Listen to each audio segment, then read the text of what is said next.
Hey everyone, Mr. Happy here. In this video, I want to go over a comment that was recently made by Yoshi-P. Now, while I was going over the patch notes myself and getting ready to dive into the patch, Yoshi-P was doing a reading of the patch notes on a separate stream. He does that for every major patch, totally expected. And he usually says a few things that are, not in the patch notes, just a little bit of developer commentary.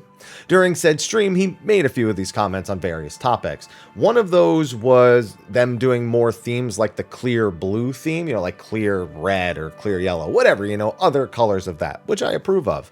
He also said that the dev team was able to bring the waymarkers up to 30, but they can raise it more if there is a demand for it. It would take some time, but they absolutely can do it. They just want to see if 30 is enough first. However, one comment from him got players talking, and it's regarding the level cap in Final Fantasy XIV for future expansions. First off, he outright confirms they're going to level 100 in patch 7.0. While that is the most logical outcome and shouldn't surprise some people, I have to imagine this is in response to the numerous speculations that we would only go to level 99 because it's just the more Final Fantasy thing to do. Hey, we do go to level 100 in a few of them, but it's just made the most sense to do 10 levels instead of 9.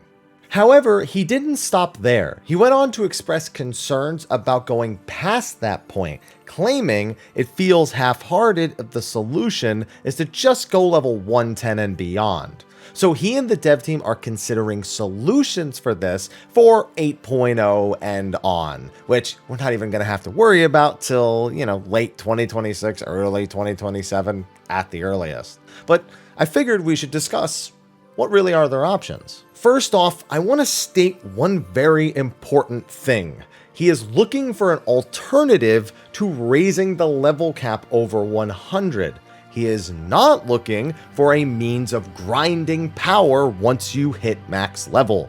I say this because, as a longtime Final Fantasy XI player, I immediately recognized that X11 players were all gonna say the same thing: merit points. For those unfamiliar, merit points in Final Fantasy XI are a currency you can earn once you hit level 75. Now, instead of earning traditional experience points, you can instead choose to earn limit points, and 10,000 limit points equals 1 merit point.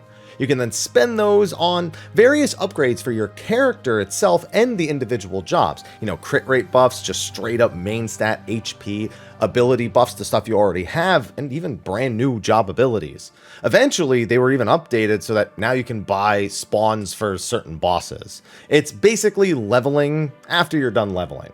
Now that works for the kind of game that Final Fantasy XI is. So much so that they've added 2 more systems after that, job points being the one that's really closer to merit points, not entirely, but it still serves a similar goal. And that goal is to provide upwards power without technically raising the level cap. They effectively work as if you were still gaining levels, but they aren't actually levels. Anyway, these function as something for you to do once you hit the level cap, but that's not what Final Fantasy XIV is trying to do.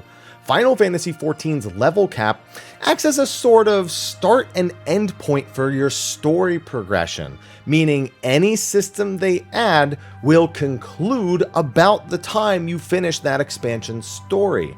You will learn new skills, gain new stats, access to higher item level armor, all the same things you already get.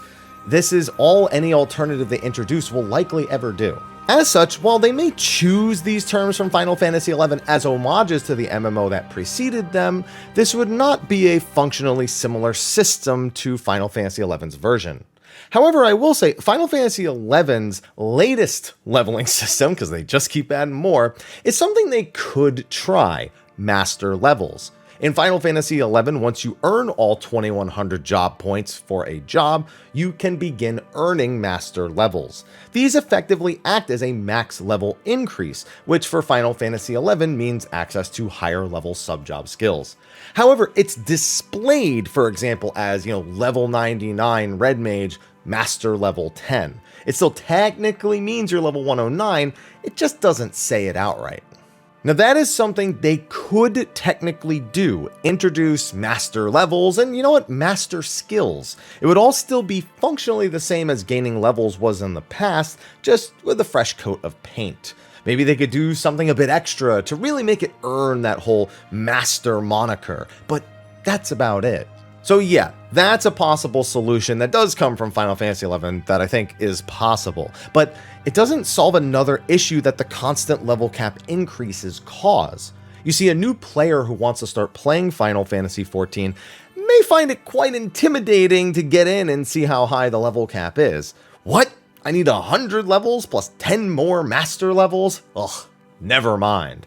Heck, this already happens with the story, and quite frankly, whatever their solution is to the level cap increase, I think also needs to be a solution to the mounting story progression that new players must go through to participate in the latest expansion. This, of course, leads us to the obvious option number 2, a level squish. WoW players, you are already familiar with this one. The idea here is to shrink the level range that it takes to get through an expansion. So let's say that after a level squish, you were level 25 when you finished the A Realm Reborn story instead of 50. Then Heavensward, you would get to 30 as your new max, Stormblood 35, Shadowbringers 40, Endwalker 45, 7.0 50, and then this would come in at the earliest 8.0, so let's say it could be 55 or even 60. This brings down that mental barrier and seeing the huge level difference and being discouraged, and also allows players to have a more, I guess, exciting leveling experience. When it's condensed that much with the way 14 works, you can kind of learn a new skill or a trait or something at almost every level. So you get those dopamine hits every single time you gain one. Now, you'd still have the story to do, but the pacing of the leveling would be identical. Now, while doing this would help, like I said, I think this needs to come in conjunction with a solution to the mounting story problem. And I do think they need to consider adding a skip to X option in addition to this. What I mean is basically when you hit the level that qualifies for the next expansion story content, you could be given the option of fast forwarding to it. So in my squished example, when you hit level 25, you'd be given the option to immediately begin the Heavensward story, and then 30 for Stormblood, etc., etc. Now, of course, this means any dungeons you skipped, any trials you skipped, you could handle that in any number of ways. You could force people to go back and do it eventually in order to get all of those things unlocked, or you could automatically unlock them if they choose to skip because they don't care about the story. But it would allow for some flexibility in the system for players who really want to know everything that happens versus players that are more interested in just getting into the current expansion stuff. I don't think it really takes away from the game like a lot of people would think skipping story would, but that's just my take on it. Now, these aren't their only two options, just the two that I think they're probably best off going with. They could just keep going and forego their fears, but I think that's just putting off the inevitable of doing something like a level squish. It's just, they gotta do something. So while Yoshi-P says that he is struggling to figure out what they want to do, and they're really racking their brains about it for the future of the game, important given they're talking about the next 10 years, those are just a couple of suggestions that I have, the outcomes of them, and I guess we'll just have to go from there. But anyway, let me know what you think in the comment section of the video below. Did you like option number 1, option number 2, or do you have the secret hidden goated option number 3? Let me know in the comment section of the video below. Be sure to like, favorite, subscribe, and share, and stay tuned for more pieces like this covering Final Fantasy XIV and the various facets of it. I'll see you in the next one, and until then, take care.